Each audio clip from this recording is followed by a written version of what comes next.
I arrived at my beach house with rental agents and discovered my son-in-law vacationing with his mistress, supposedly on a work trip. He sneered, "Tell my wife if you want. She's too scared to leave me." I nodded slowly and made one call, not to my daughter, but to someone who would destroy him. If you're watching this, subscribe and let me know where you're watching from. But let me back up and tell you how I got to that moment, standing in my own doorway, watching my daughter's world crumble before she even knew it. The October sun was warm on my face as I pulled into the driveway of my Myrtle Beach house. Two rental agents chattering excitedly in the back seat about staging and market potential. I'd been dreading this moment for weeks, but Frank's medical bills had drained our savings, and even 3 years after his passing, I was still drowning in debt. "Mrs. Walsh, this property is absolutely stunning," gushed Jennifer, the younger agent, her stilettos clicking on the wooden deck. "Oceanfront, 3 bedrooms, that gorgeous wraparound porch. We'll have no trouble finding buyers." I fumbled with my keys, hands shaking slightly. This house held 40 years of memories. Frank proposed to me on this very deck. Katie took her first steps in the living room. But memories don't pay bills, and at 64, I needed to be practical. "The master bedroom has that incredible view," I said, pushing open the front door. "Frank always said he wanted to wake up to the ocean every—" I stopped mid-sentence. There were voices coming from upstairs, male and female talking softly. My blood ran cold. "Is someone supposed to be here?" asked Robert, the senior agent, checking his phone. I shook my head, motioning for them to stay back. The voices were clearer now, coming from my bedroom. A man's deep laugh, followed by a woman's giggle.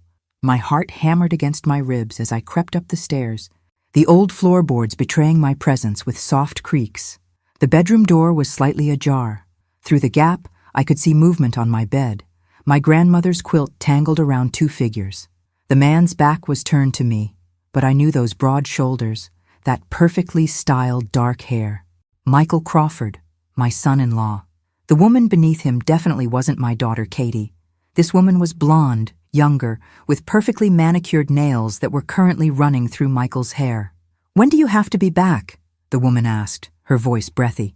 "Not until Sunday night," Michael replied, pressing kisses along her neck. "I told Katie I had that investors' conference in Atlanta. She never questions my business trips." My vision blurred with rage. Katie was home in Charleston, probably making Michael's favorite dinner for when he returned, while he was here desecrating my marriage bed with his mistress. "Michael Crawford," I said loudly, pushing the door open. The scene that followed would have been comedic if it weren't so devastating. Michael jerked upright, his face cycling through confusion, recognition, and panic in rapid succession. The blonde woman, barely older than Katie, scrambled to cover herself with my quilt. "Mrs. Walsh," Michael stammered, grabbing a pillow to cover himself. "I can explain." "Can you?" I crossed my arms, amazed at how calm my voice sounded. "Explain to me why you're in my house, in my bed, with someone who isn't my daughter?" The woman was frantically gathering her clothes. "I should go," she whispered. "Stay right there, Sandra," I said sharply. Her startled expression confirmed what I already suspected. I knew exactly who she was. Sandra Mitchell, the 28-year-old marketing coordinator from Michael's firm. Katie had mentioned her before, how Michael always praised her work. Michael's shock was wearing off, replaced by something uglier. "Look, what Katie doesn't know won't hurt her. This doesn't change anything, doesn't it?" I stepped closer. "My daughter loves you. She defends every late night, every business trip, every time you make her feel small." "Katie's fine," he snapped, pulling on his pants. "She has everything she wants. House, car, that ridiculous shopping habit. She's not exactly suffering." The casual cruelty in his voice made my stomach turn. "She wants your love, Michael, your respect, your faithfulness." He laughed, actually laughed. "Faithfulness? Come on, Mrs. Walsh. Katie's gotten comfortable. She stopped trying years ago. Look at Sandra here." He gestured to the trembling young woman. "She appreciates what she has." "Get out," I said quietly. "Now wait a minute," Michael said, his tone shifting to that condescending voice he used when he thought he had the upper hand. "Let's be reasonable. You need to sell this place, right? I heard Katie talking about your financial situation. Maybe we can work something out." The audacity was breathtaking. Work something out? I could help with the listing, maybe find a buyer through my contacts. For the right price, of course. All you need to do is forget what you saw here. I stared at him for a long moment. This man who had systematically isolated my daughter from her friends, her family, her own sense of worth, who made her believe she was lucky to have him. Or, Michael continued, his voice taking on an edge, you can tell Katie what you saw. Go ahead. She's too scared to leave me anyway. She knows she'll never find anyone else willing to put up with her issues. That's when something snapped inside me. Not broke, snapped into place, like a puzzle piece finally finding its home. You're right, I said calmly. I should tell Katie. Michael's relief was visible. Good. I knew you'd be reasonable. I pulled out my phone, but instead of calling Katie, I scrolled to a different number. One I hadn't used in over 2 years. Wait, Michael said, unease creeping into his voice. Who are you calling? I smiled as the call connected. Hello, Tony. It's Maggie Walsh. Remember how you said to call if I ever needed anything? I paused, watching Michael's face drain of color. Well, I think it's time we had that conversation about Michael Crawford. Michael's arrogance evaporated like morning mist. Who the hell is Tony? I continued my phone conversation, never breaking eye contact with my son-in-law. Yes, the same Michael Crawford we discussed before.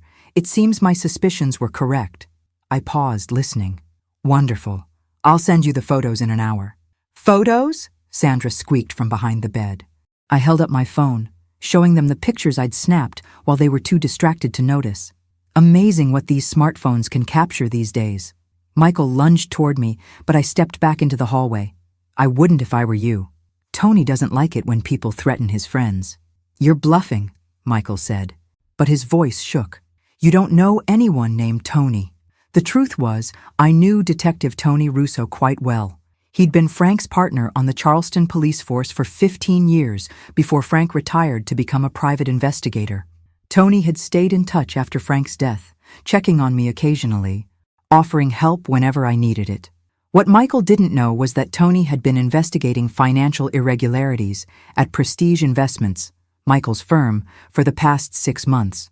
He'd even asked me if I'd noticed any unusual behavior from Michael, any sudden wealth or expensive purchases that didn't match his salary. I'd told Tony I hadn't noticed anything, but that was before I found out about the beach house visits, the designer clothes Michael bought Katie on sale, the luxury car he claimed was a company bonus. Pack your things, I told them both. You have 10 minutes before I call the police for trespassing. This is ridiculous, Michael blustered, but he was already grabbing his clothes. Katie will hear about this. She'll never forgive you for destroying her marriage. Her marriage was already destroyed, Michael. She just didn't know it yet. Sandra had dressed quickly and was edging toward the door. I blocked her path. Not so fast. Sandra, you and I need to chat. I don't have anything to say to you, she whispered. Oh, but you do. See, I know this isn't your first time here. Mrs. Henderson next door has excellent eyesight and a passion for bird watching. She's been keeping track of all the interesting wildlife she's spotted from her deck. Sandra's face went white. You don't understand. Michael said he was separated, that he was just waiting for the paperwork to be finalized. Did he now? I glanced at Michael, who was struggling with his shirt buttons. Tell me, Sandra, what else has Michael told you? That his wife was unstable, that she had emotional problems and couldn't handle a divorce right now. Sandra's voice was barely audible. He said he was protecting her. The lies were so ridiculous I almost felt sorry for the girl. Almost. Sandra, honey, my daughter is a pediatric nurse who volunteers at the animal shelter on weekends. The only thing she can't handle is a husband who lies to her face every day. Michael finished dressing and stormed toward me. You're going to regret this, Maggie. Katie depends on me. Without me, she's nothing. We'll see about that. He pushed past me, Sandra trailing behind like a lost puppy. I followed them downstairs, where the 2 rental agents stood frozen by the front door, clearly having heard every word. I am so sorry, Jennifer stammered. We had no idea. It's not your fault, I assured them. Let's reschedule for next week. I have some family business to handle first. After they left, I sat on my deck watching Michael and Sandra load their weekend bags into his BMW. The same BMW he'd told Katie was a company car, available only during business hours.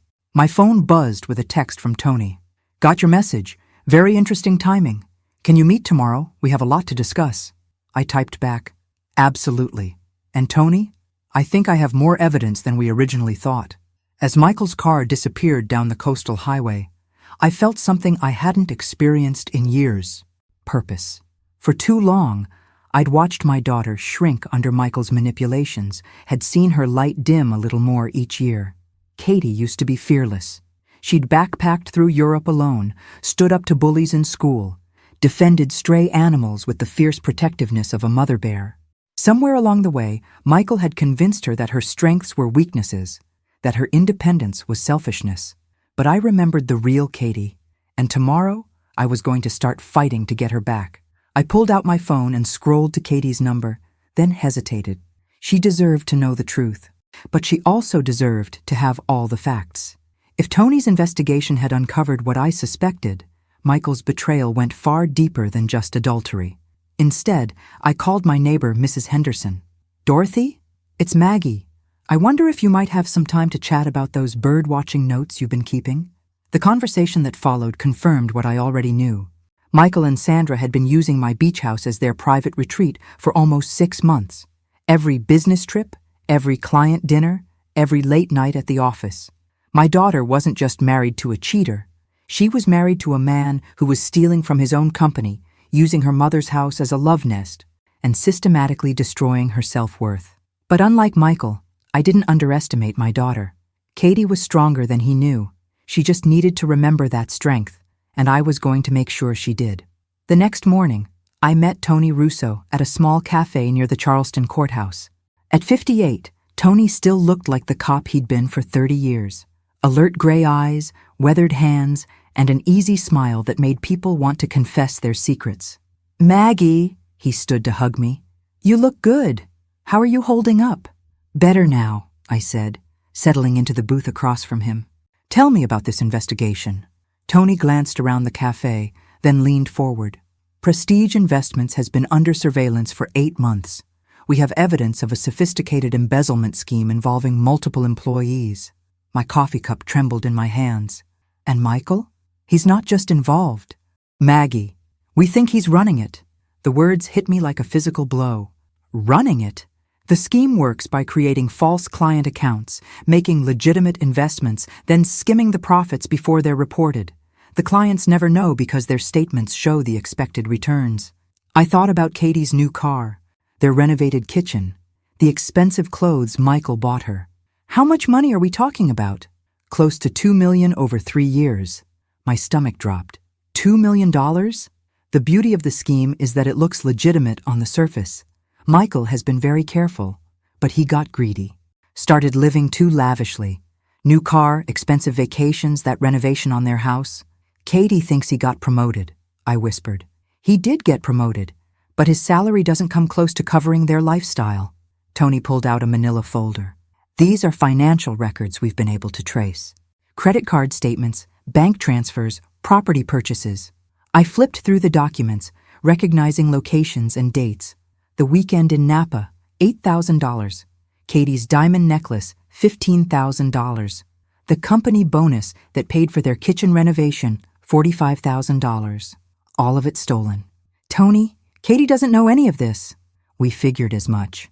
Your daughter has a spotless record, and her financial activity shows someone who lives within her means. The expensive purchases all trace back to Michael's accounts. What happens when you arrest him? Tony's expression grew grim. That's where it gets complicated. We need more evidence to make the charges stick. Michael has been careful to cover his tracks, and we suspect he's preparing to disappear. Disappear? New identity, offshore accounts. We've seen it before. These white-collar criminals often have exit strategies. I thought about Sandra, about Michael's casual cruelty toward Katie. And he'd leave my daughter holding the bag. Probably. Her name is on some of the property purchases, joint bank accounts. Even if she's innocent, she could face charges. The rage that had been simmering since yesterday erupted into white-hot fury. Michael wasn't just betraying Katie emotionally. He was setting her up to take the fall for his crimes. What do you need from me? Access to Michael. We need him to make a mistake, get careless. Right now, he's being too cautious. I smiled, remembering the arrogance in Michael's voice yesterday. I think I can help with that. Maggie, This isn't a game.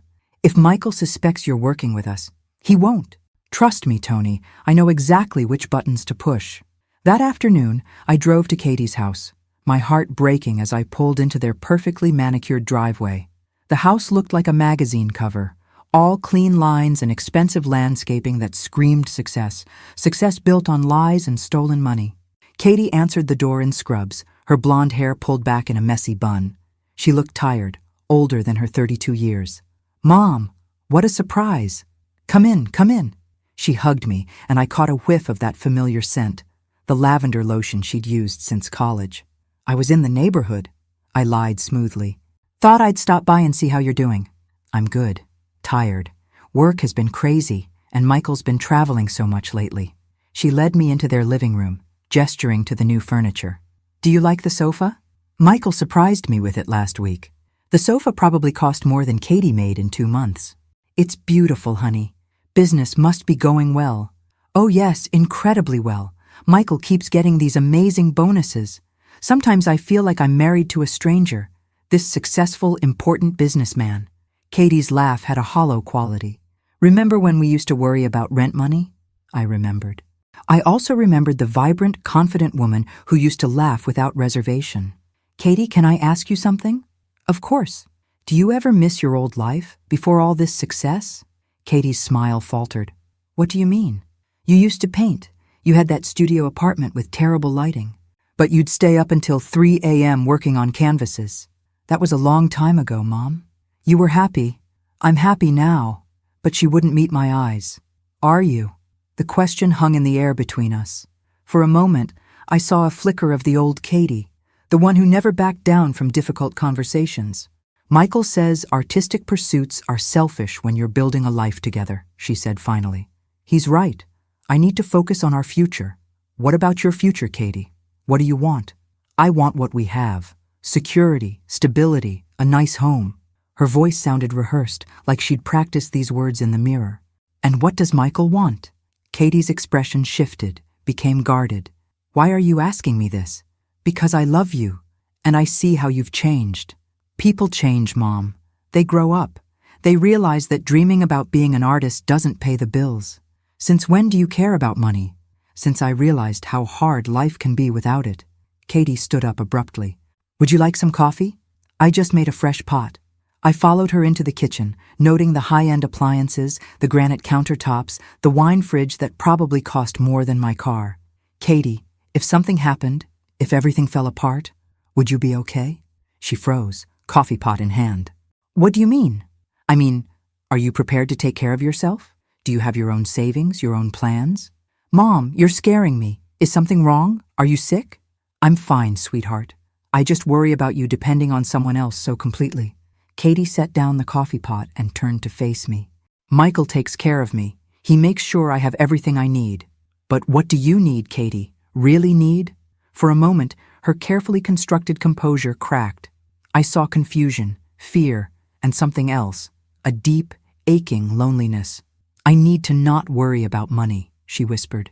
"I need to feel safe. I need to know that someone wants to be with me." "Oh, honey." I reached for her, but she stepped back. "Don't. Please don't look at me like that." "Like what?"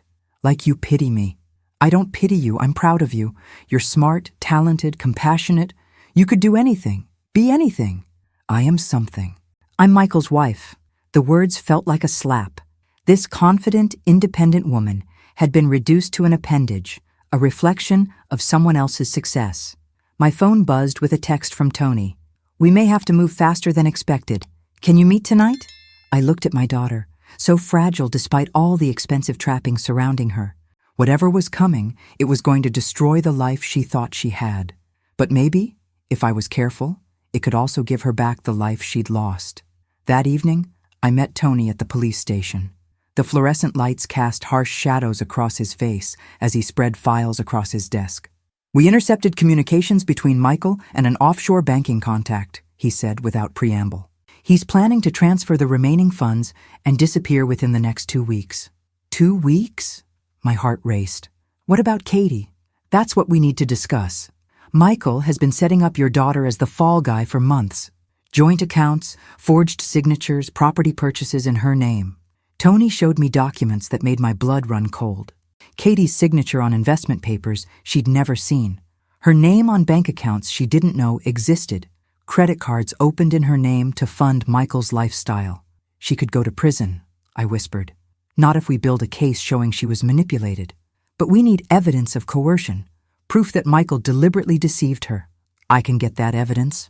Maggie, no, it's too dangerous. If Michael suspects, he won't suspect.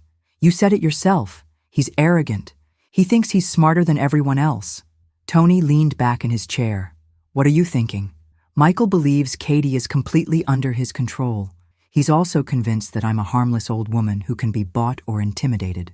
I smiled grimly. He's wrong on both counts. Explain. Tomorrow is Katie's birthday. I'm going to throw her a party. A party? A surprise party. I'll invite all her old friends, the ones Michael has systematically isolated her from. I'll also invite some of Michael's colleagues from work. Tony frowned. To what end? People talk at parties, especially when they've had a few drinks. Michael will feel pressured to maintain his image as the successful husband. He'll brag, make boasts, maybe let something slip. That's a lot of maybes. There's more. I'm going to tell Michael that I've been having financial troubles, that I need to sell the beach house quickly. I'll ask for his help finding a buyer. And Michael can't resist an opportunity to exploit someone. He'll try to manipulate the sale, probably offer to buy it himself at below market value. When he does, he'll have to explain where he's getting the money. Tony considered this. It could work. But you'd be wearing a wire. Fine. And if he gets suspicious, you call it off immediately. Understood. We spent the next hour going over details, setting up contingencies. As I drove home, my phone rang. Katie's name appeared on the screen. Hi, sweetheart. Mom, Michael told me something weird happened at the beach house yesterday. My grip tightened on the steering wheel. Oh? He said you were there with some real estate agents and you seemed upset about something. He was worried about you. The audacity was breathtaking. I was just feeling emotional about selling the house. You know how attached I am to that place. That's what Michael thought. He offered to help you find a buyer through his business contacts. Did he? He feels terrible that you're struggling financially. We both do. I could picture Michael coaching her on this conversation, feeding her lines designed to make me feel guilty and dependent. That's very thoughtful of you both. Actually, that's why I'm calling. Michael suggested we take you out for dinner tomorrow night, to talk about the house sale and just spend time together. Tomorrow is your birthday. Katie. Oh, right. I forgot.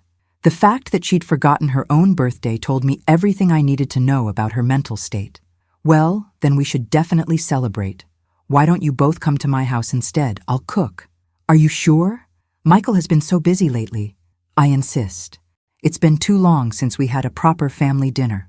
After we hung up, I sat in my driveway for a long moment. Tomorrow night, I would begin the process of destroying my daughter's marriage and probably her sense of reality. But I would also begin the process of saving her life. The next afternoon, I spent hours preparing Katie's favorite meal, pot roast with vegetables, homemade rolls, and the chocolate cake I'd made for every one of her birthdays since she was 5. At 6 o'clock, they arrived. Katie looked beautiful in a blue dress I'd never seen before, another one of Michael's expensive gifts. Michael wore a tailored suit that probably cost more than most people's monthly salary.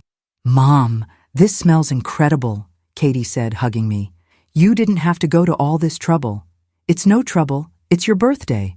Michael surveyed my modest dining room with barely concealed condescension. Nice place, Maggie. Very cozy. Thank you. It's not much, but it's home. During dinner, I watched Michael perform his role as the devoted husband. He complimented Katie's appearance, asked about her work, made jokes that weren't quite funny. Katie responded with practiced smiles and grateful looks. It was like watching a play where both actors had forgotten they were performing. So, Maggie, Michael said as I served cake, Katie mentioned you're having some financial difficulties. I wouldn't say difficulties, more like adjustments. Frank's medical bills, you know. Of course, that must be stressful. It is. Especially since I need to sell the beach house quickly. I was hoping to get market value, but the agents say it could take months. Michael's eyes sharpened with interest. What do you consider market value? Well, the comparable properties are selling for around $400,000. but I'd take $350,000 for a quick sale. That's a significant loss. I don't have much choice. The mortgage payments are becoming difficult to manage. Michael exchanged a look with Katie. You know, I might be able to help. I have contacts in real estate investment, people who buy properties quickly for cash. That sounds wonderful. What kind of timeline are we talking about? I could make some calls this week. These investors typically move fast when they see the right opportunity. And what would they consider the right opportunity? Michael leaned forward, his businessman persona fully activated. Properties that can be acquired below market value and flipped quickly. Your beach house would be perfect for that kind of investment. How much below market value? Well, for a cash sale with quick closing, they'd probably offer around $250,000. Katie looked surprised. Michael, that seems low. Mom, wouldn't that be a huge loss? Sometimes you have to cut your losses, honey, Michael said smoothly. The market is uncertain right now. A bird in the hand, you know. I nodded thoughtfully. You're probably right. $250,000 would solve my immediate problems. I could connect you with the right people, Michael continued. For a small finder's fee, of course, maybe 5% of the sale price. There it was. Michael couldn't resist trying to profit from my desperation. That seems very reasonable, I said. When could we move forward? I'll make some calls tomorrow. These investors prefer to move quickly, so you'd need to be prepared to close within a week or two. That fast? Cash buyers don't need mortgage approvals or inspections. They buy properties as is. Katie frowned. Mom, are you sure about this? Maybe you should get a second opinion. Your mother knows what's best for her situation, Michael said firmly. Sometimes older people need to make practical decisions rather than emotional ones. The condescension in his voice made my jaw clench, but I maintained my grateful smile. You're so helpful. Michael, I don't know what I'd do without you. As they prepared to leave, Michael pulled me aside. Maggie, I want you to know that Katie and I consider you family. We'll always be here to help you navigate these kinds of decisions. I appreciate that more than you know. He squeezed my shoulder in a gesture that probably looked affectionate to Katie, but felt like a threat to me. Family takes care of family, he said. Don't forget that. After they left, I called Tony. How did it go? He took the bait. He's going to try to buy my house for $250,000 through fake investors, then flip it for full market value. Did you get it recorded? I touched the small device hidden in my sweater. Every word. Good. That gives us fraud, but we need more. We need to catch him in the act of transferring the stolen money. Don't worry, I said, looking at the birthday cake Katie had barely touched. I'm just getting started. Tomorrow, phase 2 would begin. The next morning, I called Michael's office and asked to speak with him privately. Mrs. Walsh, his voice was smooth as silk. How can I help you? I've been thinking about our conversation last night, about the house sale. Of course. I've already reached out to some contacts, very promising responses. That's wonderful, but I was wondering, could we meet today? I have some questions about the process, and I'd prefer to discuss them in person. Absolutely. Why don't you come to my office around 2 p.m.? Prestige Investments occupied the top 3 floors of a gleaming downtown Charleston building. The lobby screamed success. Marble floors, crystal chandeliers, and abstract art that probably cost more than most people's cars. Michael met me at the elevator, all smiles and charm. Maggie, welcome to my little corner of the financial world. His office was exactly what I'd expected. Floor-to-ceiling windows, expensive furniture, and photographs of Michael with various wealthy-looking people. A shrine to his own supposed importance. Please sit. He gestured to a leather chair across from his desk. Can I get you coffee? Water? Coffee would be lovely. As Michael buzzed his assistant, I noted the expensive watch on his wrist, the custom-tailored suit, the Italian leather shoes, all purchased with stolen money. So, he said, settling behind his desk, what questions can I answer about the house sale? Well, I was wondering about the timeline. You mentioned these investors move quickly? Very quickly. In fact, I heard back from one of them this morning. He's very interested. That's exciting. What did he say? Michael pulled out a file folder. Props for his performance. He's prepared to offer $240,000 for a cash purchase, closing within 10 days. $240,000. Yesterday you mentioned $250,000. These investors are negotiators, Maggie. They start low and work their way up. but $240,000 is still an excellent offer for a quick sale. I pretended to consider this. And your finder's fee? Given the quick turnaround and the service I'm providing, I think 8% would be appropriate. So Michael was planning to steal $19,200 from me while helping his fake investor steal $160,000. The greed was staggering. That seems fair, I said. But I have to ask, this investor, he has the cash available immediately? Absolutely. These high net worth individuals keep substantial liquid assets for exactly these kinds of opportunities. High net worth individuals? What kind of business is he in? Michael hesitated for just a moment. Import-export. Very successful operation. I see. And you've worked with him before? Several times. Very reliable, very discreet. I nodded thoughtfully. Michael, can I be honest with you about something? Of course. I'm scared. Selling Frank's house, making these kinds of financial decisions alone, it's overwhelming. I feel like I'm in over my head. Michael's expression softened into what he probably thought was sympathetic concern. That's completely understandable, Maggie. These are big decisions. The thing is, I've been thinking about what you said last night, about family taking care of family. Yes? I was wondering if you might consider handling more of my financial affairs. Nothing major, just helping me make sense of my investments, my retirement accounts. Michael's eyes lit up with predatory interest. I'd be happy to help. What kind of assets are we talking about? Well, there's Frank's pension, some savings accounts, a small stock portfolio, maybe $300,000 total. That's a substantial amount. Definitely worth managing properly. The problem is, it's all scattered across different institutions. I've been thinking I should consolidate everything, make it easier to manage. That's excellent thinking. I could help you move everything into more efficient investment vehicles. You mean like the ones you manage here at Prestige? Exactly. We specialize in maximizing returns for our clients. I leaned forward conspiratorially. To be honest, Michael, I've been worried about leaving Katie financially secure if something happens to me. With the house sale and the proper investment of my other assets, I could potentially leave her quite a substantial inheritance. How substantial? Well, if we sell the house for $240,000 and properly invest my other assets, maybe $600,000 or $700,000 total. Michael was practically salivating. In his mind, he was already figuring out how to steal from me twice, once on the house sale, and again by embezzling from my investment accounts. That would certainly provide Katie with security, he said carefully. The thing is, I'd want you to be the executor of my estate, someone I trust to make sure Katie is taken care of. I'd be honored. And of course, as executor, you'd receive a fee for your services. What would be appropriate for managing that size estate?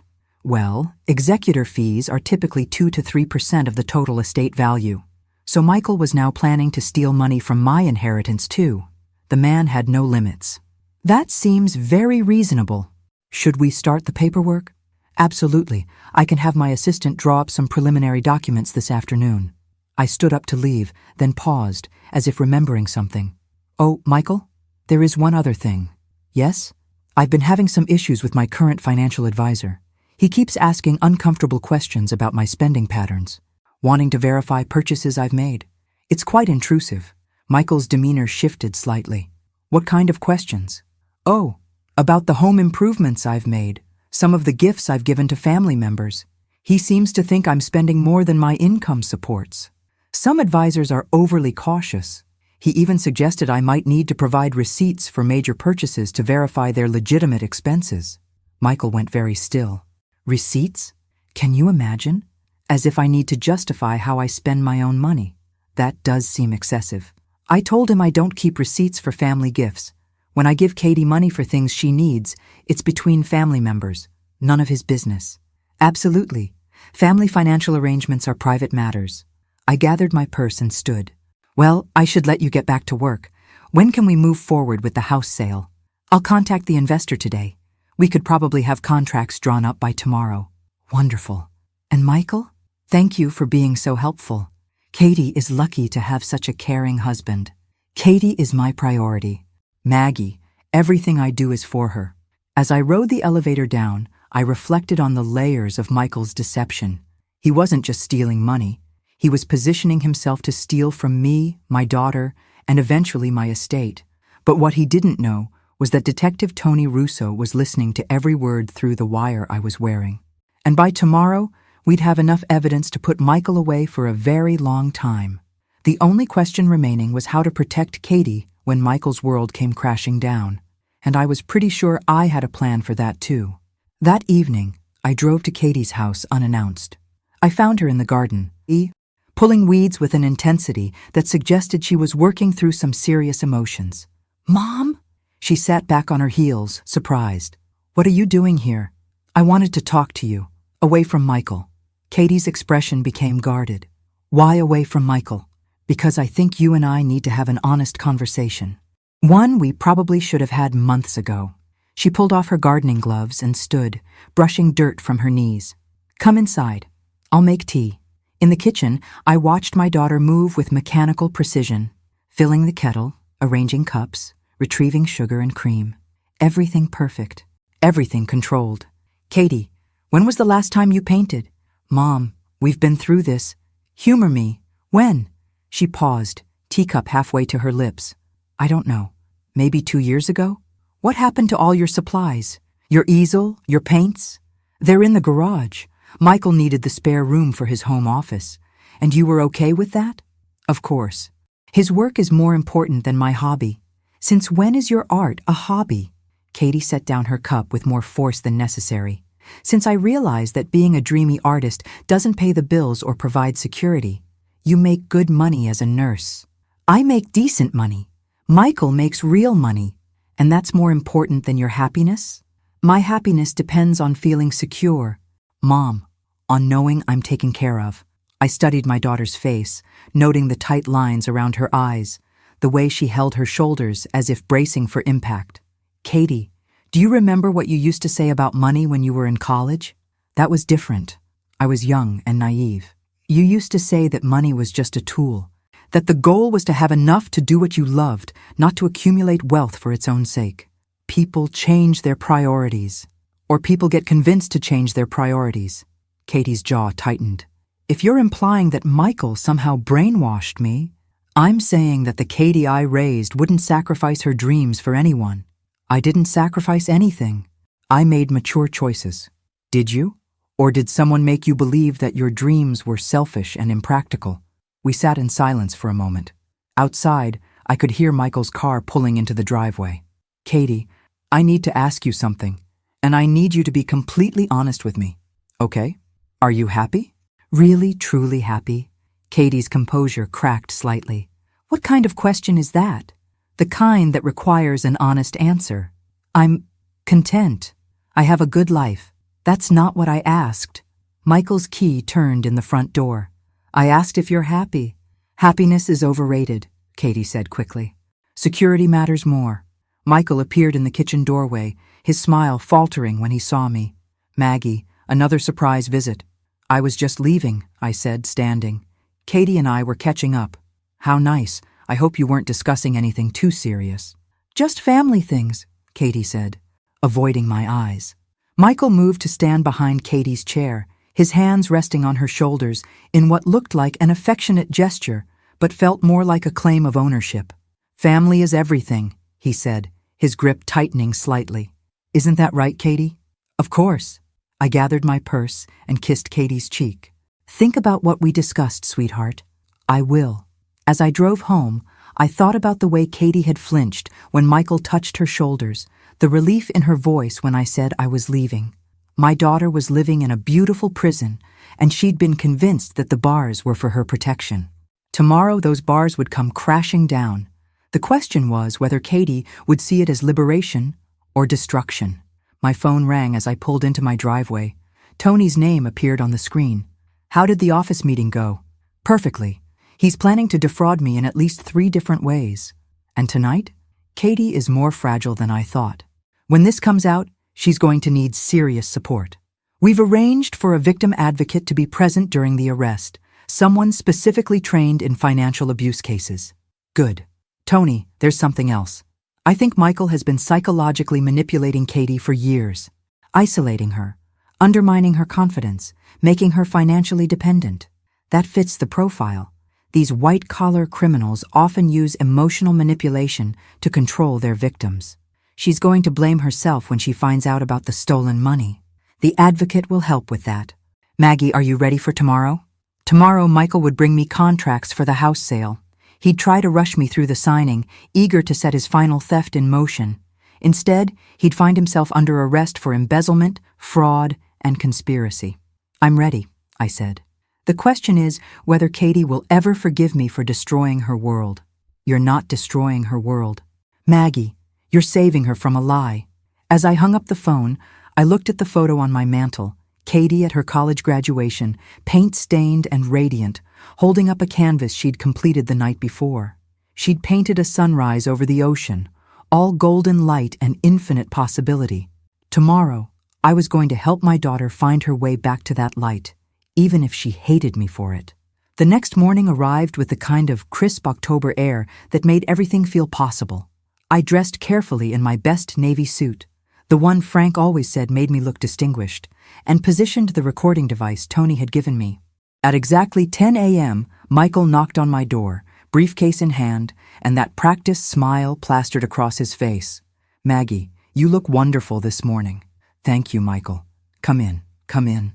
He settled into my living room like he owned the place, spreading contracts across my coffee table with theatrical efficiency. I have excellent news, he announced. My investor friend was so impressed with the property photos that he's prepared to move forward immediately. I leaned forward with what I hoped looked like eager anticipation. How immediately? We could close tomorrow if you're ready to sign today. Tomorrow? That seems awfully fast. Cash buyers don't mess around, Maggie. When they want something, they move quickly. Michael pulled out an official-looking document. This is the purchase agreement. $240,000 cash, as is condition, no inspections, no contingencies. I pretended to study the contract while noting the details Tony would want to hear. The buyer was listed as Coastal Properties LLC, undoubtedly a shell company Michael had created for this purpose. And your fee? 8% as discussed, $19,200. I picked up my pen, then hesitated. Michael, I have to ask, this buyer, he's legitimate? I'm not going to have any legal problems? Absolutely legitimate. I've done business with him many times. And the money? It's legal money? Michael's smile tightened almost imperceptibly. Maggie, what kind of question is that? I'm sorry. It's just that Frank always warned me about deals that seem too good to be true. This isn't too good to be true. It's a fair market transaction. I nodded and signed the first page, then paused at the second. What's this about a cashier's check being held in escrow? Standard procedure. The money gets deposited with a neutral third party until closing. And who is this third party? Prestige Investments has an escrow account for exactly these kinds of transactions. Of course they did. Michael was planning to route the stolen money through his own company's accounts to make it look legitimate. That's convenient, I said, signing the second page. We aim to make things easy for our clients. As I reached for the final page, my doorbell rang. Michael frowned. Are you expecting someone? I don't think so. I went to the window and felt my heart skip. Tony Russo was standing on my porch, along with two other men in suits. Oh my, that's Detective Russo, Frank's old partner. Michael went rigid. Detective? He stops by occasionally to check on me. Frank asked him to keep an eye out. I opened the door with a bright smile. Tony, what a lovely surprise. Good morning? Maggie, I hope I'm not interrupting anything important. Not at all. Come in, come in. Michael Crawford is here, Katie's husband. We're just finishing up some paperwork. Tony stepped into the living room, his eyes taking in the contracts spread across the coffee table. Mr. Crawford, we meet at last. Michael had gone pale. Have we met? Not formally, but I've heard a lot about you. Really? From whom? Tony smiled, but it wasn't friendly. Multiple sources, actually. Mr. Crawford, I'm going to need you to step outside with me. I'm sorry? You're under arrest for embezzlement, fraud, and conspiracy to commit grand theft. The color drained completely from Michael's face. This is ridiculous. You have no idea what you're talking about. We have recorded conversations, financial records, and testimony from multiple witnesses. Tony nodded to his colleagues, who moved to flank Michael. You have the right to remain silent. As Tony read Michael his rights, I watched my son-in-law's carefully constructed world crumble.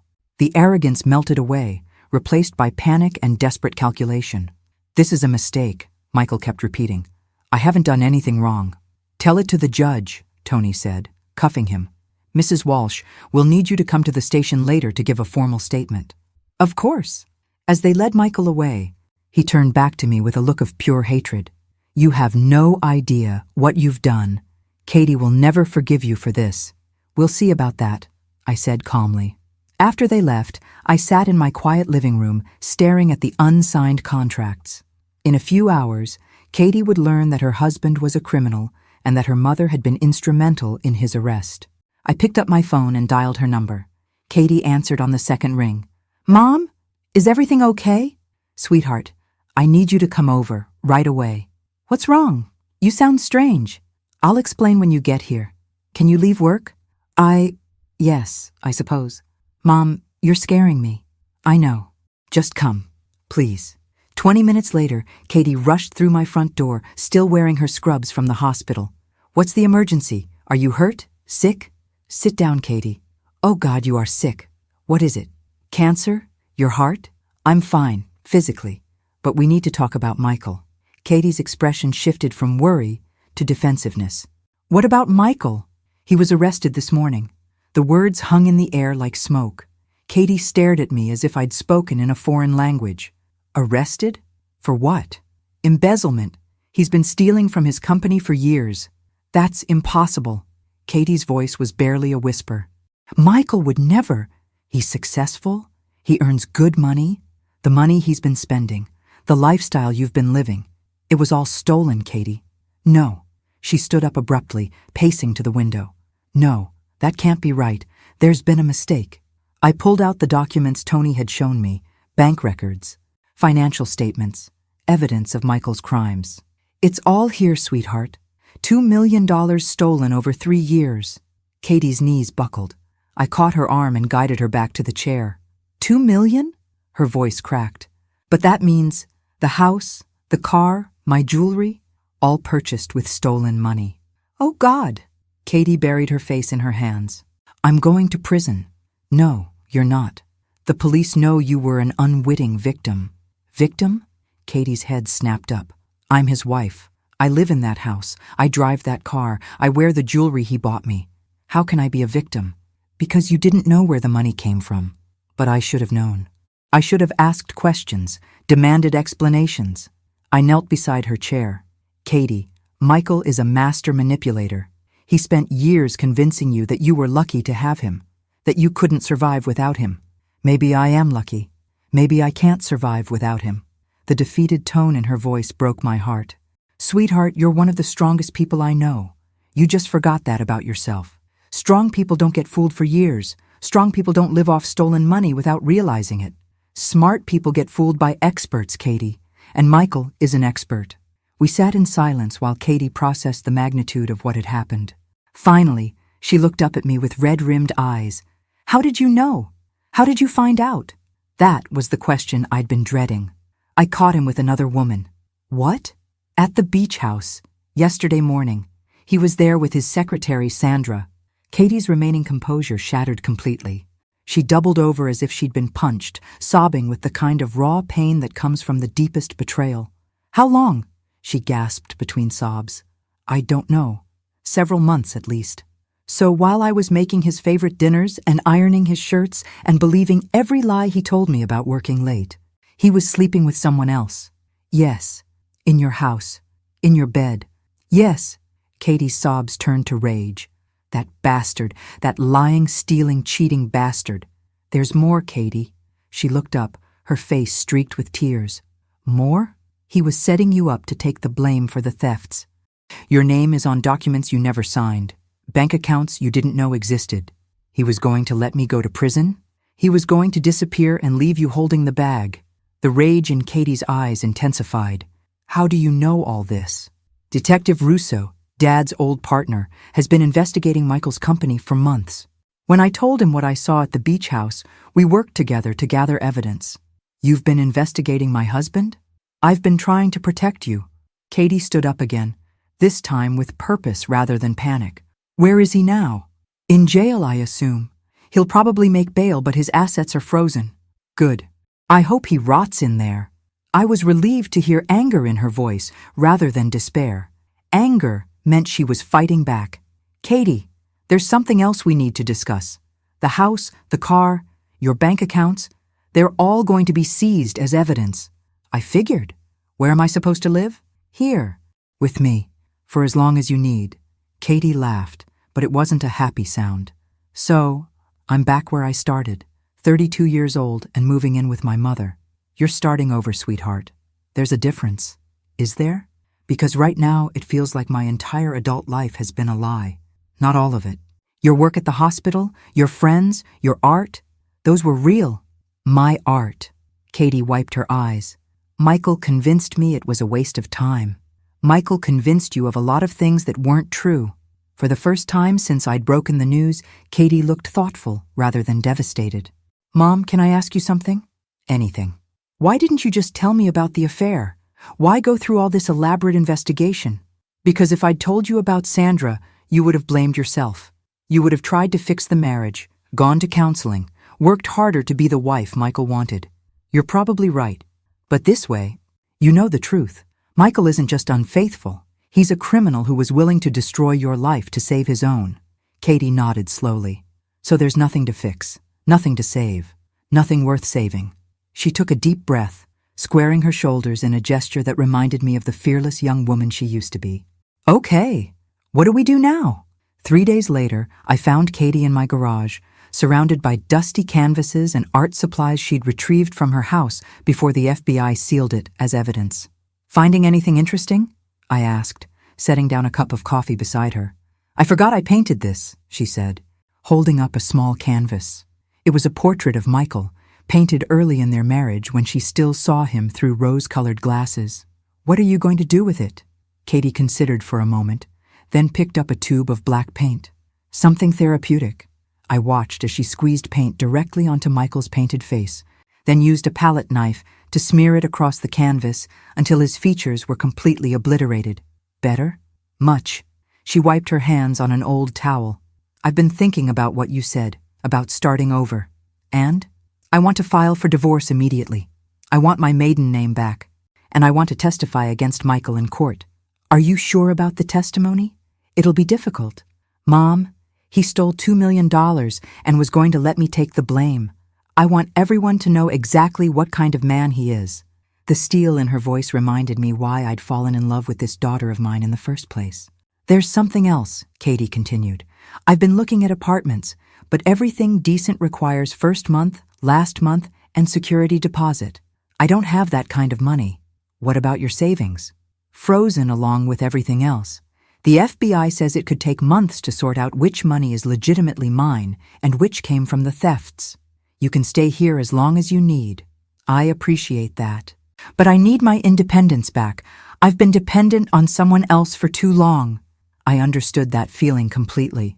What if I co-signed a lease for you, just until your finances are sorted out? I can't ask you to do that. You're not asking. I'm offering. Katie hugged me, and for the first time in years, it felt like hugging my real daughter instead of the diminished version Michael had created. There's one more thing, I said. Tony called this morning. Michael's attorney is trying to negotiate a plea deal. What kind of deal? Reduced sentence in exchange for returning the stolen money and providing information about other employees who might be involved. And the prosecutor wants to know if you'd be willing to make a victim impact statement. Katie's jaw tightened. What would I say? The truth. About how his crimes affected you. What it's like to discover your entire life was built on lies. Would it help put him away for longer? Probably. Then yes. Absolutely yes. That afternoon, we drove to downtown Charleston to meet with the prosecutor. Katie had dressed carefully in a simple blue suit that made her look professional and credible. Assistant District Attorney Sarah Morgan was a sharp-eyed woman in her 40s who radiated competence. Mrs. Crawford, thank you for coming in. I know this is difficult. It's Ms. Thompson now, Katie corrected. I've filed to have my maiden name restored. Of course. Ms. Thompson, can you walk me through your husband's behavior over the past few years? Specifically, any attempts to control your finances or limit your independence? Katie took a deep breath and began to speak. She told Sarah about the gradual isolation from friends, the way Michael had convinced her to quit activities she enjoyed, his insistence on managing all their financial affairs. He told me I was bad with money, Katie said, that I was too trusting, too naive to handle important decisions. Did you believe him? Eventually, yes. He was so confident, so successful. I started to think he was right about me. What about your career? Did he support your work as a nurse? He tolerated it. But he often made comments about how I should focus on our home instead of other people's problems. As Katie spoke, I watched her posture change. She sat straighter, her voice grew stronger, and the defeated woman who'd sat in my living room 3 days ago was replaced by someone who was fighting back. Ms. Thompson, Sarah said finally, if you're willing to testify at trial, your testimony could be crucial in securing a conviction. I'm willing. It won't be easy. The defense will try to portray you as someone who knew about the thefts and chose to ignore them. Let them try. I have nothing to hide. After we left the prosecutor's office, Katie and I walked along the Charleston waterfront. The late afternoon sun painted everything golden, and for the first time in weeks, I felt hopeful. Mom, can I ask you something? Of course. How did you know I was strong enough to handle all this? I stopped walking and turned to face her. Because you're my daughter, and because I remember who you were before Michael convinced you to be someone smaller. I don't feel strong. I feel angry and humiliated and scared. Anger can be strength if you channel it properly. And being scared just means you're smart enough to understand the stakes. Katie nodded, looking out over the harbor where sailboats bobbed in the gentle waves. I want to start painting again, she said suddenly. That's wonderful. Real painting, not just therapy sessions in the garage. I want to take classes, maybe even try to sell some work. What would you paint? Katie smiled, the first genuine smile I'd seen from her in years. Freedom. I want to paint what freedom looks like. The trial began on a crisp Monday morning in November. I sat in the front row of the courtroom, watching Katie take the witness stand with quiet dignity. She'd chosen to wear a simple gray dress that made her look both vulnerable and strong. Michael sat at the defense table, looking nothing like the confident businessman who'd tried to swindle me out of my house. 3 weeks in jail had stripped away his polish, revealing the small, desperate man underneath. State your name for the record, the prosecutor requested. Catherine Thompson. Ms. Thompson, you were married to the defendant for 7 years? Yes. During that time, were you aware that your husband was embezzling funds from his employer? No. I had no knowledge of any illegal activity. The defense attorney, a sharp-dressed man who specialized in white-collar crime, stood for cross-examination. I held my breath, knowing this was when things would get ugly. Ms. Thompson, isn't it true that you enjoyed an expensive lifestyle far beyond what your combined salaries could support? I believed my husband was successful at his job. But you never questioned the source of money for luxury vacations. Expensive jewelry, a $60,000 kitchen renovation. Katie's voice remained steady. My husband told me these purchases came from bonuses and company profits. I trusted him. You trusted him so completely that you never looked at bank statements, never asked to see tax returns, never questioned why he insisted on handling all financial matters. My husband convinced me that I was bad with money, that financial planning was too complicated for me to understand. So you chose willful ignorance over responsibility? Katie's composure cracked slightly, and I saw a flash of the old fire in her eyes. I chose to trust my husband.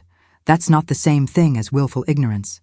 But surely a reasonable person would have— Objection, the prosecutor interrupted. Argumentative. Sustained.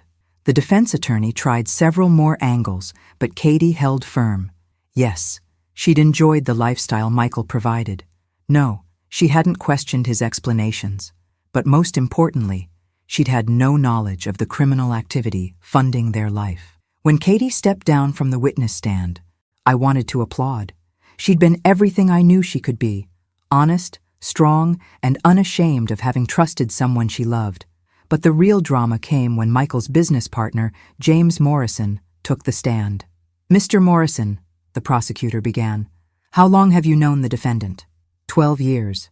We started at Prestige Investments around the same time. Were you aware of Mr. Crawford's embezzlement activities? James shifted uncomfortably. I suspected something was wrong about 2 years ago. What made you suspicious? Michael's lifestyle didn't match his salary. He was driving expensive cars, taking luxury vacations, wearing watches that cost more than I make in 6 months. Did you report these suspicions? No. Why not? James looked directly at Michael for the first time. Because he offered to cut me in. A gasp went through the courtroom. This was news to everyone, including the prosecutor. Mr. Morrison, are you saying you participated in the defendant's crimes? I'm saying he tried to recruit me. He showed me how the scheme worked, promised I could make an extra $50,000 a year with minimal risk. And your response? I told him no, but I also didn't report him. Why not? Because I was scared. Michael made it clear that if anyone investigated him, he had contingency plans. The prosecutor leaned forward. What kind of contingency plans? He said he had documentation that would implicate other people in the company, people who had nothing to do with the thefts. Did he mention any specific names? James hesitated, then looked at Katie in the gallery. He said his wife's name was on enough documents to send her to prison for 20 years. The courtroom erupted. Michael's attorney objected frantically, but the damage was done. Everyone now understood that Michael hadn't just stolen money, he deliberately framed his wife as insurance against getting caught. During a recess, Katie found me in the hallway, tears streaming down her face. Did you hear that? He was planning to blame me from the beginning.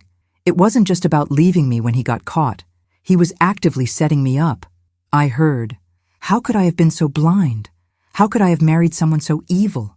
Katie, listen to me. Michael is a sociopath. He's probably fooled dozens of people over the years. The fact that you trusted him says something about your capacity for love, not your judgment. I don't think I'll ever be able to trust anyone again. You don't have to decide that today. Right now, just focus on getting through this trial. But I could see the damage Michael had done went deeper than financial fraud.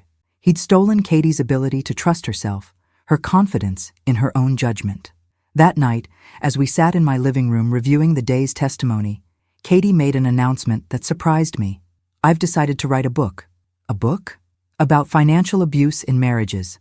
About how smart, capable women can be systematically manipulated and controlled. That's a wonderful idea. I want other women to recognize the warning signs I missed. I want them to know they're not alone, and they're not stupid.